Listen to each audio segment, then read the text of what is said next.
Bienvenidos sean todos ustedes, amable audiencia, a nuestro tercer podcast de Pausa Histórica. Así es, escuchó usted bien, ya estamos en nuestro tercer podcast de Pausa Histórica. Con mucho trabajo hemos llegado aquí. Y si usted no ha escuchado los dos podcasts anteriores, los puede encontrar a través de las plataformas de YouTube y de Spotify por el nombre conocido Pausa Histórica. También estamos en todas las redes sociales, Facebook, Instagram, Twitter. Vaya, síganos, coméntenos, déjenos sugerencias, qué cosas quisieran que hiciéramos para ir creciendo en este colectivo. Bueno, desde la ciudad donde practicamos la guelaguetza, comemos unas deliciosas tlayudas, chapulines y chocolates, les saluda Aurora Flores desde Oaxaca de Juárez. Comenzamos. El día de hoy tenemos duelo de titanes porque va a haber un debate de dos temas que seguro son el pan de cada día de México. Por a ver, ¿quién de ustedes no se ha echado unos taquitos fuera del metro Tacubaya? ¿Quién no se ha comprado unos lentes en la esquina? ¿O quién no ha pasado de rapidito y comprado una pluma o el maquillaje o lo que sea? Así es. Bueno, y si usted ya es más pipiris nice, ¿quién no ha usado estas nuevas plataformas de comida que, por cierto, no nos están pagando por patrocinarlas? Uber Eats, Rapid, Dental y bla, bla, bla, etcétera. Así que, en efecto, ese es el tema del día de hoy. Y para eso tenemos a dos compañeros que no solamente han escrito sobre el tema, sino que han tenido experiencia sobre estos trabajos y nos los van a compartir desde el punto de historiador y pues desde los seres humanos que son lindísimos. Apolo, para los cuates Polo. Hola, hola, mucho gusto. Ya igual, Luis, del otro lado del tablero, a Luis. Hola, muchas gracias, Aurora. Primera vez por aquí, pero espero que sea la primera de muchas participaciones. Así es. ¿Cómo estuvo su semana? ¿Qué tal se sintieron con el temblor que les mandó mi tierra? Vean cómo practicamos la guelaguetza siempre, ahí, dándoles de nuestro meneo. Bueno, yo les puedo platicar cuestión de temblor, algo así muy chistoso que ya me estoy acostumbrado, pero me acuerdo que en una ocasión con una exnovia empezó a temblar, pero lo chistoso fue de que cuando empezó a temblar se empezaron a mover las lámparas, pero estábamos en una casa muy vieja de Puebla, y de momento dije, espantarán en este lugar, y hasta que después dijeron, ¡está temblando! Pero no mames, pero de momento, o sea, fue lo cagado, ¿no? O sea, de decir, está temblando primero, pensé, creo que hay fantasmas en este lugar. La lógica, sobre todo, lo más razonable. La lógica, sí. Con fantasmas. Luis, ¿cómo te fue en el temblor? Pues yo estaba escribiendo a las 10 de la mañana, de pronto estaba revisando mi escrito y noto que me estoy empezando a marear. Yo dije, wow, no, ya estuve mucho tiempo en la computadora y cuando observo que varias de las cosas en mi cuarto se mueven, ni lo dudé, salté de mi silla, corrí al patio. ¿Por qué? Básicamente estoy muy traumado por lo que fue el sismo del 2017, que sí estuvo muy feo. Y ahí me tocó en la biblioteca central, en el tercer piso. Oh, no, horriblísimo. Horrible. De puro vidrio el edificio. Esa biblioteca. Sí, y ya a partir de esa experiencia, pues sale a flote, pero afortunadamente no pasó a mayores. Ya una vez que todo se calmó, hablé con mis familiares, todo bien, todo en orden, y pues aquí estamos para iniciar otro podcast. Así es. ¿Qué les puedo decir? Yo estoy aquí a nada donde es el epicentro, es el pan de cada día en esta ciudad. Se trabó mi puerta, no podía salir. Parecía que traía un ritual con ella porque no la podía abrir, porque como no te puedes parar, pero todos bien, afortunadamente. Ojalá que ya en casa, quien nos esté escuchando, estén todos bien. Y pues ni modo, así es esta situación del país, estamos en una zona de riesgo y vamos a continuar con nuestro tema. Como les decía, el tema de hoy es cómo está la situación del ambulantaje, cómo está la situación de estas plataformas de comida que hacen el amable favor de rifárselas por nosotros y para que nosotros nos salgamos. Y entonces, cada quien nos va a explicar ahorita su perspectiva del tema. Vamos a empezar con Polo. Él nos va a contar, pues, qué es el ambulantaje, cómo funciona y desde su propia experiencia. Polo, primero que nada, ¿cuál es tu experiencia? ¿Por qué hiciste este trabajo? Y ¿cómo ha sido la vida en tu experiencia de ambulantaje? ¿Qué es lo que vendes? Compártenos qué es lo que vendes tú en el ambulantaje. Perfecto, perfecto. Un pequeño comercial para mi negocio. Mi familia es vendedora ambulante, vendemos tamales. De hecho, llevamos más de ¿Qué 35 tamales años enseñar? vendiendo. ¿Qué tamales? Yo los he probado. Gracias, gracias. Pero bueno, ¿por qué yo empecé a hacer ese trabajo? Antes que nada, bueno, en la carrera de historia, a mí primero me estaban llamando mucho los trabajos sobre fotografía, sobre museos, pero a raíz de, digamos, complicaciones del mismo gobierno que empieza a retirar a la mayoría de los ambulantes en la ciudad de Puebla, me doy cuenta que muchos de esos ambulantajes o del ambulantaje poblano, la única manera en que puedo elaborar es afiliándose a organizaciones populares o organizaciones clientelistas o llámese tipo Antorcha Campesina, set de cosas por el estilo, y yo empiezo a ver cómo funciona esa estructura y me empieza a llamar la atención, por lo cual yo de manera personal como ambulante y después ver cómo funciona desde el gobierno hacia el ambulante y las organizaciones, el ambulantaje fue cuando yo decidí hacer ese tipo de trabajo, porque parece algo sencillo, que todo el mundo da por entendido cómo funciona, pero ya a la larga uno se da cuenta que tiene toda una estructura piramidal el ambulantaje en Puebla. Bueno, yo creo que en la mayoría del país, porque así el ambulantaje es la parte de abajo y de ahí vamos hasta diputados, senadores, muy, muy, muy, muy Sí, extenso. es nada más la punta del iceberg, ¿no? Como jalarle la madejita al hilo, porque eso es un teje y maneje tremendo en México, así es. Y Exacto. Luis, a ver, cuéntanos de esta nueva experiencia. Yo creo que muy poca gente tiene acercamiento con esta experiencia de los repartidores de comida. Yo te voy a decir, te voy a confesar, nunca en la vida lo he usado porque, además de que no soy muy buena con la tecnología, como que no me sabe la comida igual si no voy al puesto de las garnachas a comérmelo, ¿no? Entonces, a ver, cuéntanos cómo funciona esto.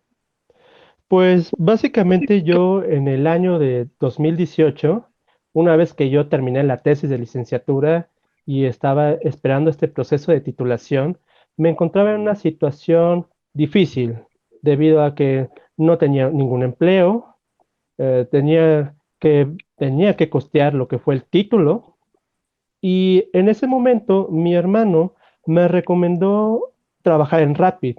Él ya estaba trabajando en estas aplicaciones y me dijo, Luis, es bastante fácil enrolarte, nada más necesitas tener un celular, tienes tu bicicleta y la mochila, no te preocupes, yo te presto la mía. Y a partir de ahí, yo descargué la aplicación de Rapid, me registré, posteriormente fui a las oficinas, tuvimos una pequeña charla sobre cómo funcionaba la aplicación que reparte y para el día siguiente yo ya estaba listo para poder hacer entregas. O sea, con esa facilidad uno Okay. puede entrar y enrolarse a estas aplicaciones. Creo que su éxito se debe principalmente a que Rapid está enfocado a aquellas personas que porque no tienen tiempo para ir a comer, ya sea por su trabajo, ya sea por otras actividades, necesitan que alguien haga la tarea por ellos. En este caso, los repartidores van, recogen la comida o compran cualquier producto y se lo llevan al cliente. Esa es la facilidad y la sencillez con la cuales funcionan estas aplicaciones y por lo cuales son muy exitosas. Ok. Bueno, tú nos comentabas que tú tuviste esa experiencia hace 2 años ya y Ujú. Polo sigue siendo el trabajo tuyo y de tu familia, ¿no? Por lo que sé. Sí, al final de Entonces, cuentas es un negocio familiar, bueno, entonces. ¿cuáles son las coincidencias que tienen estos trabajos que pareciera ser que están muy alejados uno del otro? Pero, a ver, la principal pregunta sería ahora, yo sé que Luis ya no está trabajando en esto, pero Polo, ¿cómo se han visto afectados tu familia, tus conocidos de este trabajo? Y lo mismo para Luis, no sé si sepa al respecto algo. Bueno, cuestión tu primera pregunta, tal vez qué similitud llegan a tener, pues yo creo que es la falta de una protección social. Desgraciadamente, tanto como Rapid como el tema del ambulantaje, no se cuenta con mínimo seguro social, vivienda o una protección al empleo, ¿no? Prácticamente se vive al día. En cuestión a tu segunda pregunta, ¿qué tanto ha afectado tal vez ahorita esta pandemia? Pues tal vez en un corto plazo las ventas, simplemente bajaron totalmente, ¿no? En muchos comercios informales, por así decirlo. ¿Y Luis? Luisito, no sé. Muy bien, contestando a la primera pregunta, otro punto que yo quiero agregar es que estos negocios o estos trabajadores, tanto informales como los repartidores, dependen mucho de la demanda. Es decir, los repartidores, entre más clientes estén pidiendo, ellos van a tener más trabajo. Y de la misma manera, en el comercio informal, mientras más gente tenga hambre, va a existir más trabajo. Ese es un punto de coincidencia. Además, estos sectores están muy vulnerables a cualquier contingencia que enfrenten, ya sea por las condiciones climáticas, es decir, si está lloviendo, uno se tiene que arriesgar y tiene que salir a ganarse el pan. Y también en este caso de la contingencia, continuar laborando en un ambiente donde se pueden contagiar, pues literal, ellos tienen que salirse a ganarse el pan. Ese es otro punto muy importante. Justo ahorita que comentas eso, Luis, ahorita me vino a la mente, hace como 2 semanas, ahorita la verdad estoy perdida en qué día estoy, quién sabe por qué, los efectos de la cuarentena, pero granizó en la Ciudad de México y hay una foto hermosa, emblemática, precisamente de un cuate que está en su bici de Rapid y está empapadísimo y todo el granizo alrededor en una calle principal de la Ciudad de México. No sé si la vieron, se hizo viral, pero justo me acordé de tu tema, pero en ese momento se me olvidó compartírtela, y se hizo viral precisamente por eso, y la imagen habla de esto precisamente que tú acabas de hablar, ¿no? No importan las circunstancias en las que se estén, ellos tienen que seguir jugándose el todo por el todo para llevar el pan a sus casas, ¿no? Sí, de hecho, yo me sentí muy identificado con esa imagen porque cuando yo laboraba varias veces me llovió y pues tenía que terminar el pedido y una vez que terminé, pues me escondía bajo un techo a esperar a que terminara de llover ya para poder ir a mi casa. Ya durante esta pandemia hemos visto cómo muchos establecimientos han cerrado debido a que las medidas de la fase 3 de la pandemia en México implica que la gente no pueda reunirse en distintos lugares, ya sea un restaurante. Pero, curiosamente, los restaurantes sí fueron declarados actividades esenciales. Por tanto, ellos no pueden cerrar, pero no pueden recibir gente. Por tanto, una manera de salir de esta situación crítica es recurrir a las aplicaciones. Por tanto, vemos cómo los clientes, sin la necesidad de salir de sus casas, ellos piden sus alimentos. El restaurante, sin la necesidad de contratar personal para repartirlos, van a hacer el pedido. Mientras tanto, el repartidor le llega el pedido y la orden de pasar al restaurante por el pedido, después dirigirse al domicilio. Es una manera de, por un lado, respetar esta idea de quedarse en casa. Por otro lado, vemos que los restaurantes tienen un poco de trabajo en el sentido de que no se ven obligados a cerrar. Y del otro lado, vemos cómo los repartidores tienen también chamba. En este sentido, se forma un triángulo de funcionamiento que evita muchos problemas a largo plazo. Claro, pareciera ser que es como ganar, ganar dentro de toda esta situación que está sucediendo, ¿no? Es como, pues, no te quedas tú sin empleo al 100%, yo tampoco me quedo sin empleo al 100%, la gente no sale para exponerse, ¿no? Es como, pareciera así un ganar, ganar, ¿no? Pero, bueno, a ver, Polo, ¿cuáles son los riesgos a los que se enfrentan tanto los repartidores como los ambulantes al tener que salir? O sea, porque ya está visto que ellos, si no salen, no hay para la comida de cada día, no hay para la renta, no hay para la luz, el teléfono, etc. Entonces, ¿cuáles son los riesgos a los que se enfrentan estos? Pues parecen que son los héroes sin capa, ¿no? De alguna manera. Bueno, antes que nada, para poder llegar a responder esa pregunta, primero te tendría que aclarar algo. Existen dos tipos de comercio ambulante. Existe el comercio ambulante alto redituable y existe el comercio ambulante de subsistencia. Desgraciadamente, en México, el que más subsiste, bueno, el que más abunda es ¿cómo se llama? El comercio ambulante de subsistencia. Es ahí donde existe el mayor, bueno, la mayor problemática de contagio, porque mucha población no se puede dar el lujo de parar o descansar.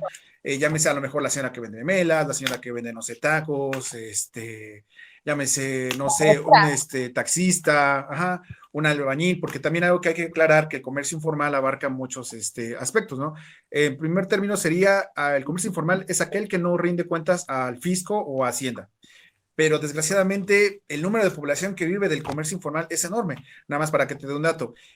Por ejemplo, el Producto Interno Bruto de la minería en México nada más es el 6%. El Producto Interno Bruto producido por el comercio informal es el 35%. Entonces, imagínate que ahorita qué tanto va a ser afectada la economía cuando mucho sector es del comercio informal de subsistencia. ¿Cuáles son los riesgos que te enfrentas? No hay medidas sanitarias realmente por parte del gobierno que implementen, que diga, bueno, tú como eres comercio informal tienes que tener esas medidas, caretas, guantes, bla, bla, bla, protección, cuando realmente nunca se le ha regulado. Entonces la población como tal tiene que seguir arriesgándose porque o se enferma o come. Entonces, en el caso de Rapid, no sé, a lo mejor de las aplicaciones puede que haya una mayor protección porque dices, bueno, no lo sé, bueno, ahorita que me corrija Luis si estoy mal, pero puedes decir, sabes que el pedido ya está embolsado, la agarras, lo entregas y la distancia mayor que puedas. En el caso de un ambulante, tiene que tratar directamente con proveedores, con clientes, con intemperie, igual, por ejemplo, en el caso de lluvias. Los riesgos son los mismos del lado de las plataformas, nada más que desde otro enfoque. ¿Me equivoco, Luis? En este caso, las plataformas, la prioridad de estas plataformas es el consumidor. ¿Qué quiere decir, qué quiere decir esto? Con el inicio de la pandemia, cuando ya era evidente el gran número de contagios que estábamos observando, lo que hacen estas aplicaciones es mandar mensajes a sus clientes diciéndoles, no se preocupen, la prioridad es el cliente, sus alimentos están correctamente empaquetados y ustedes tienen la certeza de que ustedes no se van a contagiar. Nuestro personal tiene las medidas de protección necesarias para que ellos continúen laborando. Pero, curiosamente, estas medidas, por ejemplo, usar un cubrebocas, tener un gel antibacterial, los tiene que costear los propios repartidores.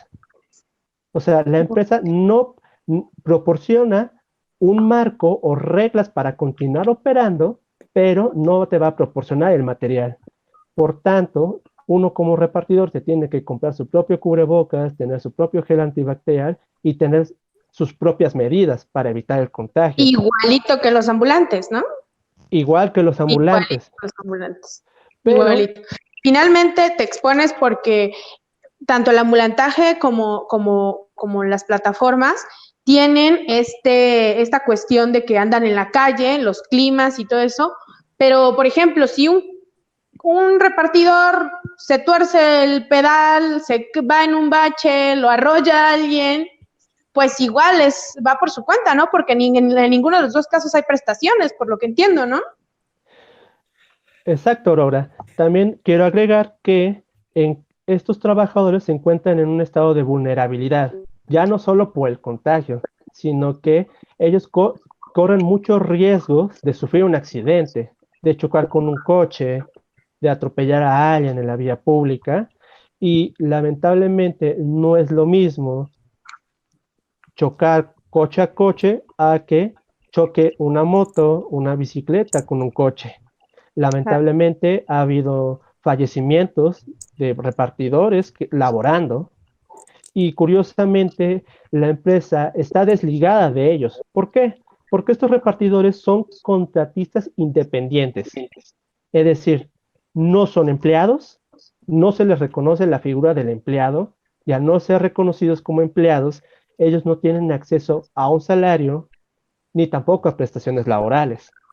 Por tanto, ellos son un sector que se la está rifando afuera, que están cumpliendo los pedidos, pero no son reconocidos por estas empresas como empleados y al no ser reconocidos como empleados, tampoco son reconocidos por el Estado.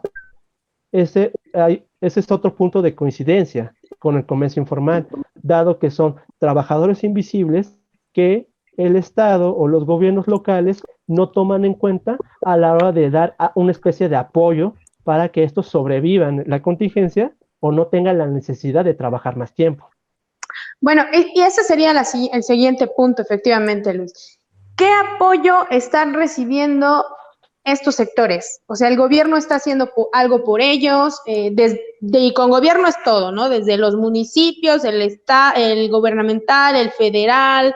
¿Qué está sucediendo con ellos? O sea, si bien estábamos comentando que cada quien tiene que buscar sus recursos para mantenerse a salvo y mantener a salvo al otro, en la compra de los insumos de higiene, no sé, hay, aunque sea, toma tu kit aquí de $2 con tu gel que huele como a mezcal rancio, pero pues por lo menos hubo para eso, o se le están rifando solos.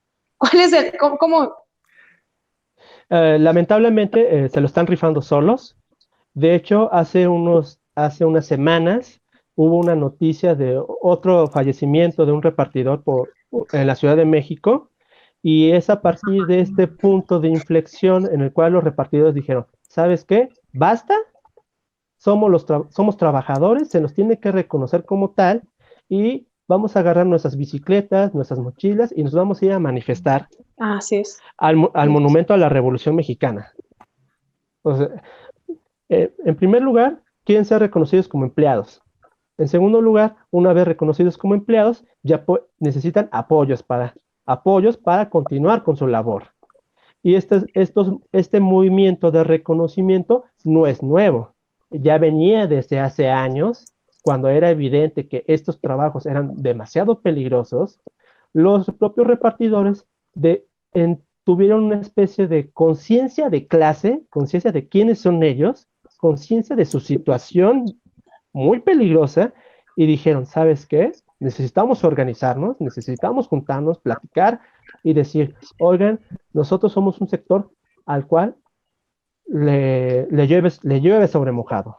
Le llueve sobre mojado no solamente por que están en riesgo de sufrir contagios, sino que también vemos que con la pandemia creció el número de repartidores, y al crecer el número de repartidores y al disminuir la cantidad de restaurantes disponibles, eso deriva en que puedo estar yo conectado 8 horas, pero la cantidad de repartos sigue siendo baja y por tanto los ingresos también son bajos, porque no hay ningún mecanismo, no hay ningún salario base, y ya por último, ellos tienen que salir a exigir, salir a pedir estos apoyos, y algunos gobiernos, presidencias municipales sí les han dicho, ¿sabes qué? Sí, te vamos a generar un apoyo, pero todavía no son claros los mecanismos por los cuales estos repartidores pueden obtener dicho apoyo.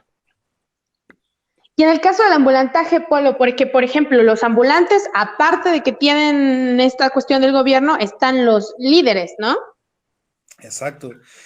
Bueno, algo que sí me gustaría aclarar, que por ejemplo en el caso del ambulantaje, el gobierno realmente apoyos directos no ha dado, pero ha tratado de tener como concesiones con el ambulantaje, o como con el comercio informal. El ejemplo sería, por ejemplo, la central de abastos mexicana. Igual se le trató como un punto de necesidad básica en el cual tuvo que seguir funcionando porque mucha gente se va a distribuir de alimentos ahí. Pero ¿qué fue lo que pasó? La central de abastos actualmente está presentando, estaba viendo estadísticas de, por ejemplo, que hicieron pruebas rápidas, digamos, creo que aplicaron como 100, 200, de esas 200 el 95% salieron infectados. Entonces son gente que realmente está expuesta a la enfermedad al día y también ya tiene un alto número de muertos dentro de la central de abastos. Pero ¿cuál es el problema? La gente va a comprar, lo expone, pero al mismo tiempo esa población expone a la población que les va a comprar. Entonces es un círculo vicioso que jamás se va a terminar. ¿Por qué? Porque el gobierno lo sigue dando como esa concesión de, pues tienen que seguir trabajando porque realmente el gobierno nunca ha creado una condición para que esta población pueda tener protección social. Ahorita que estaba mencionando Luisito, que bueno, que ahorita está siendo ya reconocido esos trabajadores de Uber, te estoy hablando que desgraciadamente la economía mexicana en México nunca va a reconocer esos dos sectores, porque, bueno, en el caso del Estado priista, ahorita en este nuevo régimen no quiero meterme, pero, por ejemplo, desde Salinas de Gortari hasta, por ejemplo, ¿qué será? Peña Nieto, no hubo un intento realmente directo por tratar de regular el comercio ambulante. También, desgraciadamente, al comercio ambulante no se le ve como una necesidad social, bueno, una necesidad económica, perdón, sino más que nada se le ve como un problema de estética, no un problema más a fondo de economía y de sociedad. Entonces, los digo, cuando ahorita preguntan, ¿qué apoyos le va a dar el gobierno? Pues yo creo que sería que les dieran un apoyo económico para que sobrevivieran un determinado tiempo el poder alimentarse, pero nunca lo va a hacer porque es un círculo vicioso muy, muy complicado de México. Ahora sí, como dicen, es el México bárbaro, que no nada más es economía, es sociedad, cuestiones clasistas, racistas, o sea, viene muy, muy, muy a fondo. Es algo muy... Ajá, sí, Muy continúo. complejo realmente. Sí, exacto, a eso iba. Es algo muy complejo. Fíjense que aquí en la ciudad de Oaxaca, pues bueno, no hay nada nuevo que contar que mi Oaxaca bella siempre estamos hasta la victoria siempre y en movimiento siempre, ¿no? Y un gran problema que tenemos actualmente es el ambulantaje. Sin embargo, en Oaxaca existe desde hace, me parece ya 1 año, 2 años, no sé, porque tiene muy poco que regresé a vivir aquí, esta cuestión de miércoles sin ambulantaje. Y se tuvo que llegar a ese punto porque el exceso de ambulantaje era demasiado. Así que tú el miércoles no sales a vender absolutamente nada porque ya está la ley y los ambulantes lo aceptaron. Y otra cosa que yo reconozco aquí es que la gente del ambulantaje estuvo guardada 2 meses. 2 meses absolutamente no salió para nada hasta la semana pasada que salieron, el gobierno llegó con los líderes y les dijo, a ver, por favor, vuélvanse a meter, y los del ambulantaje dijeron, ¿saben qué? Ya no podemos, o sea, ya no podemos sobrevivir. Dijeron, bueno, pero con las medidas, ¿no? Y la verdad la gente se ha portado súper, súper ley. Pero en comparación a esto, yo escuchaba que alrededor de la central de abastos en la Ciudad de México habían incrementado los casos de COVID debido a que muchos de los que trabajan en la central de abastos viven por ahí, o la circulación de la gente que va a comprar por la necesidad de subsistir con el alimento. Mi pregunta es, ¿tú cómo ves, o ustedes cómo ven, qué tanta responsabilidad hay en el ambulantaje para que la propagación del virus esté más y más y más fuerte? Bueno, antes ahorita tocaste un punto interesante, que son los líderes. Desgraciadamente, a diferencia de Oaxaca, tal vez Puebla, es que acá los líderes ambulantes abogaron no tanto por la necesidad de proteger a sus agremiados, abogaron por la necesidad de que ellos decían que si no trabajaban, no iban a subsistir muchas familias. ¿Qué es lo que pasa? Los mismos líderes charros obligan a su gente a trabajar. ¿Por qué? Porque ahora sí, los líderes viven de sus cuotas. Sí, eso pasa en la central. En el caso, por ejemplo, de la 28 de octubre, apeló hacia pensamientos socialistas, marxistas y comunistas, cuando dices, oye, es una pandemia, no es necesariamente que tu población tenga que trabajar. La otra, por lo mismo que es un comercio popular muchas veces, la misma gente tal parece que no tiene la obligación de tomar las medidas necesarias. Y aparte, mucha de la gente que llega a comprar a esos comercios, o comercios ambulantes, o comercios populares, tampoco los toman, ¿cómo se llama?, con la seriedad necesaria. Si hemos visto casos que salen en internet, por ejemplo, Lady Pizza, que siendo una gran cadena, ni siquiera era capaz de ponerse un cubrebocas cuando supuestamente estás entrando en un negocio formal, menos con una gente que vive del comercio popular, o sea, tiene menos protección. Y ahora también hay que tomar en cuenta algo. Desgraciadamente, en México, el comercio ambulante no lo van a golpear digamos, o lo van a restringir porque representa un medio, ¿cómo se llama?, de agremiados políticos o acarreados. Entonces, si en el caso de México, en el caso de Puebla, pierdes un tanto número de ambulantaje o de líderes, ¿sabes qué? Sabes que más adelante el próximo partido los puede agarrar y se pueden conflictuar contigo. Entonces, desgraciadamente no se han tomado las medidas necesarias ni fuertes, ¿cómo se llama?, aplicables a mucho del ambulantaje en Puebla. También veía los casos, ¿cómo se llama?, de comparaciones Oaxaca-Puebla, cuando dicen, ¿saben qué? Se cierra todo. Los comercios formales cerraron totalmente. O sea, el centro histórico de Puebla hubo una temporada donde estuvo vacío, pero caminas unas 5, 6 o 7 calles, digamos, hacia el norte de la ciudad y ves todo el ambulantaje funcionando como si nada hubiera pasado, sin las medidas necesarias. Irónicamente, hasta yo mismo posteé que cuando fue Semana Santa, Dios mío, creo que en una calle había como 1,000 gentes y tú dices, yo no me voy a meter ahí porque me voy a enfermar, pero a la gente no le importa, tanto la gente que vende como la gente que compra, y el gobierno simplemente dijo, pues ni modos, es el México raro, el México popular, y son las costumbres que tenemos que respetar. Un pensamiento que digo que ya se tendría que cambiar en muchos, muchos aspectos. Bueno, es en el punto del ambulantaje, no sé en el caso de Luis con las plataformas digitales. Creo que los efectos del COVID en estos repartidores es difícil de medir. ¿Por qué? Para iniciar, no sabemos cuántos repartidores hay en la calle afiliados a estas aplicaciones. O sea, es muy difícil cuantificar cuántos repartidores hay. ¿Por qué? Porque cuando yo trabajé en Rapid, yo solamente trabajaba en Rapid, pero también conocía mucha gente que laboraba en Rapid, en Uber Eats, en Corner Shop, en Sin Delantal, incluso estaban conectados al mismo tiempo a las 4 aplicaciones. Wow. Eso es Wow. lo impresionante de estas modalidades del trabajo. Por tanto, al momento de contar, diciendo, bueno, este repartidor pertenece a Rapid, sí, pero también pertenece a Uber Eats, pero también pertenece a Sin Delantal. O sea, lo contamos por 3, es muy difícil cuantificar. Ya. Perdón por interrumpir, Luisito, pero no hay Sí, ninguna una restricción No, a una persona que pueda estar metida en muchas plataformas, por las mismas plataformas, por el gobierno, pues es más que obvio que mientras decía no, ni cayendo de impuestos, pues Uber, no hay ¿no? problema. Ni el Uber, ni de No, lo del, no, yo sé que no, ni no, del Uber, no, ni de lo del. no existe esta idea de exclusividad. Es Ujú. decir, si yo pertenezco a Uber Eats, solamente me quedo en Uber Eats. No. Y de pronto vemos que no sabemos cuántos repartidores hay y en consecuencia tampoco sabemos cuánta gente ha sido infectada por COVID en los repartidores. Es muy difícil saberlo. Además hay que tener en cuenta que esta gente no va a gastar sus propios recursos en hacerse una prueba PCR, ni Son carísimos. tampoco tratar de conseguir pruebas rápidas. ¿Por qué? Porque están invirtiendo sus recursos, están invirtiendo tiempo en el cual ellos podrían destinarlo para trabajar y por tanto son estos sectores invisibles en el cual ¿se pueden enfermar? Sí. ¿Pueden ser asintomáticos? También. Entonces, pues si no se mueren, pues van a seguir laborando. Así es. Bueno, creo que estamos en el camino de, pues, o mueres de COVID o mueres por sobrevivir, ¿no? O mueres sobreviviendo. Algo más que quieran aportarnos, algo más que quieran decirnos que antes no sabíamos sobre estas, sobre todo las plataformas. Para mí era algo totalmente nuevo.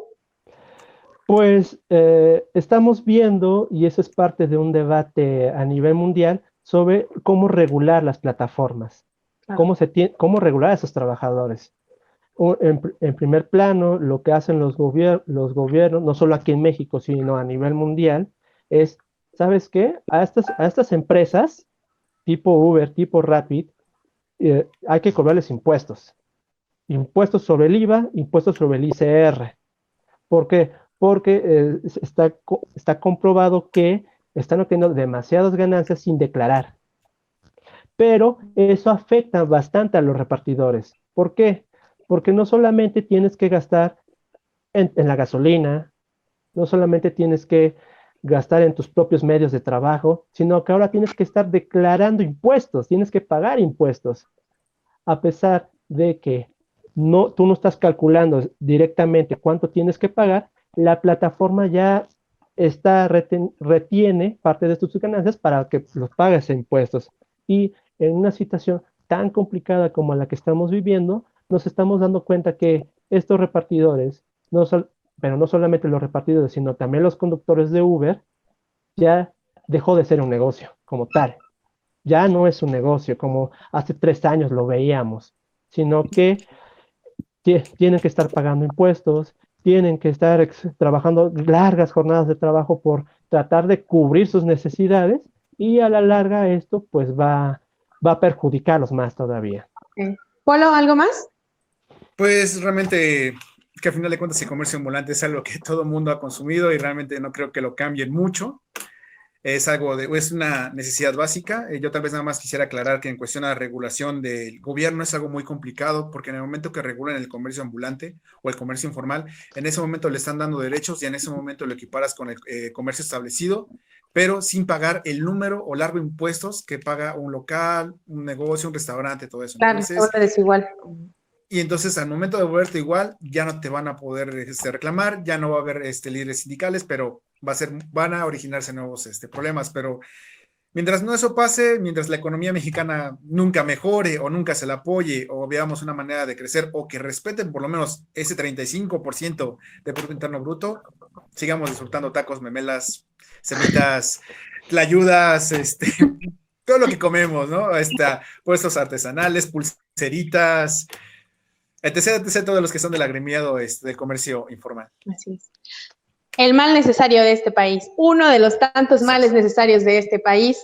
A toda la audiencia les agradecemos por escucharnos, pues no queda más que hacernos responsables nosotros de nuestra salud, usar las medidas sanitarias del cubrebocas, la careta, los guantes, lavarse las manos continuamente, porque al final es el mal necesario.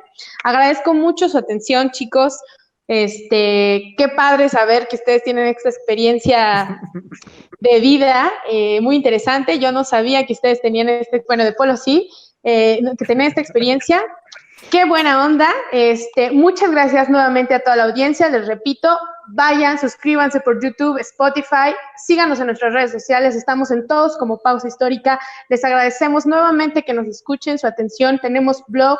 El blog está igual como Colectivo Pausa Histórica. Muchas gracias y nos vemos hasta la próxima.